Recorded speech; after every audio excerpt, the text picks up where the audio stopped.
안녕하세요. 파타야 망고TV입니다. 2020년 5월 6일 태국 뉴스와 코로나19 관련 소식입니다.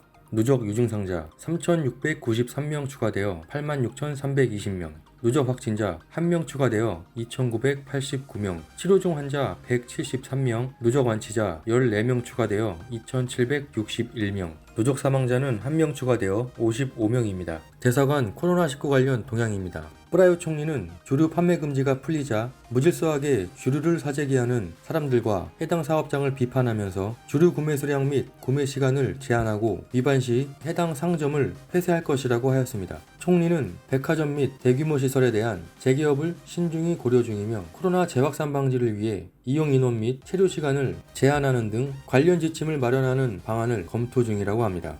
총리는 코로나19로 인해 국내 관광산업 및 경제적 타격이 향후 6개월에서 9개월간 지속될 것으로 전망한다며 국난 극복을 위해 더 많은 부호들에게 도움을 요청할 수도 있다고 언급하였습니다. 정부 대변인은 내각을 통해 국민들의 부담을 줄이기 위해 6월 말까지 개인소득세를 20% 감면하는 방안을 결정했다고 합니다. 국토교통부 국장은 코로나 확산 방지 차원에서 운전면허증 신규 발급 및 갱신 업무를 5월 7일부터 중단한다고 밝혔습니다. 국장은 면허증 업무 사무소 중 안전조치가 미흡한 곳들이 있으며 면허증 업무를 보기 위해 지역 간 이동을 하는 사람들이 있어 감염 위험성을 고려해 이같이 결정했다고 합니다. 교통부는 1월 2일 이후 만료된 운전면허증은 비상사태 종료 시까지 자동 연장된다고 합니다. 기초교육위원회는 코로나19 상황이 점차 안정됨에 따라 학교들 자체적으로 7월 1일 개학 또는 TV 원격 교육이나 온라인 교육 중 선택할 수 있는 방안을 결정하였습니다. 개학을 희망하는 학교들은 주지사의 승인을 받아야 하며 교육 담당자들은 개학 전 위험성 등을 평가하고 관련 방안을 마련해야 한다고 하였습니다.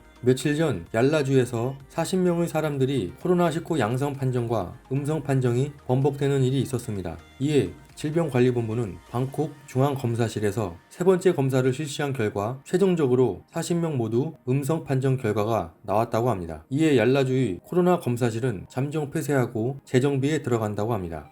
송클라주의 이민자 격리소에서 60명의 확진자가 나왔다고 합니다. 이곳은 외국인 노동자가 115명이 격리 중이며 그중 75명에게 코로나19 검사를 한 결과 60명의 확진자가 나왔고 나머지 40명도 검사할 예정이라고 합니다. 정부의 비상사태 완화 후 5월 5일 첫 영업을 시작한 실롬 지역의 한 푸드코트에서 직장인들이 점심 식사를 하고 있습니다. 이 푸드코트는 지시사항을 준수하기 위해 테이블 간격의 사회적 거리를 유지하여 한 명씩 따로 식사를 할 수 있게 테이블을 배열하였고 또 다른 식당은 테이블에 플라스틱 패널을 설치해 다른 사람과의 접촉을 최대한 막는 방법으로 식당의 분위기가 바뀌어가고 있습니다. 태국의 수도 방콕에서 가장 유명한 시장인 짜뚜짝 시장이 정부 규제 완화로 인해 일부 상점들이 다시 문을 열었습니다. 마켓홀, 푸드코너, 시계탑 및 야시장은 개장하지 않습니다. 시장 전역에는 상점마다 알코올 소독제를 비치하여 최대한 위생에 신경 쓰고 있습니다. 고용부 사무총장은 웹사이트를 통해 온라인 실업자 등록 결과를 밝혔습니다. 4월에 등록된 실업자는 26만 7,351명으로 3월에 등록된 14만 4,861명보다 45.82% 증가하였습니다. 코로나 사태로 인해 기업이 파산된 경우와 인원 감축으로 해고된 사람들은 임금의 70%를 200일 한도 내에 보상받을 수 있습니다. 5월 4일 사무사콘주 경찰관들은 긴급 법령 위반자 단속을 위해 지역 순찰을 하던 중 20시경 에카차이 도로에 있는 로컬 식당에서 여러 명이 술을 먹고 있는 광경을 목격했습니다. 경찰은 손님 5명과 식당 주인을 체포하였습니다. 경찰이 식당 주인을 체포하는 이유는 식당 내에서 술을 판매하진 않았지만 손님들이 술을 먹고 있는 것을 방치한 책임이 있다고 하였습니다. 5월 5일 수파콘이라는 사람의 페이스북 내용입니다. 기차가 다니는 철로 근처에 불법 주차를 한 차들 중 한 자동차는 기차가 지나가지 못하게끔 주차를 해놓았습니다. 열차 기관사는 이동을 해보려 했지만 공간이 나오지 않아 지나갈 수 없었고 결국 차량 소유자가 올 때까지 기다리는 수밖에 없었습니다. 태국 국영철도는 열차를 멈추게 하고 큰 재산 피해를 입힌 자동차 소유주에게 피해 보상 절차를 진행 중이라고 합니다.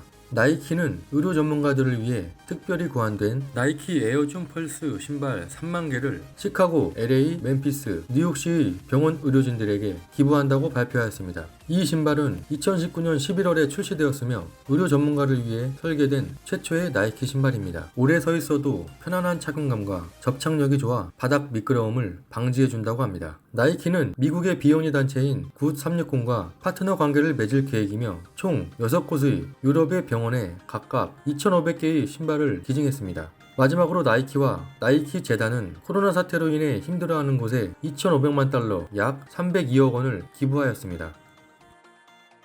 저희 망고TV의 태국 코로나19 관련 소식은 계속됩니다.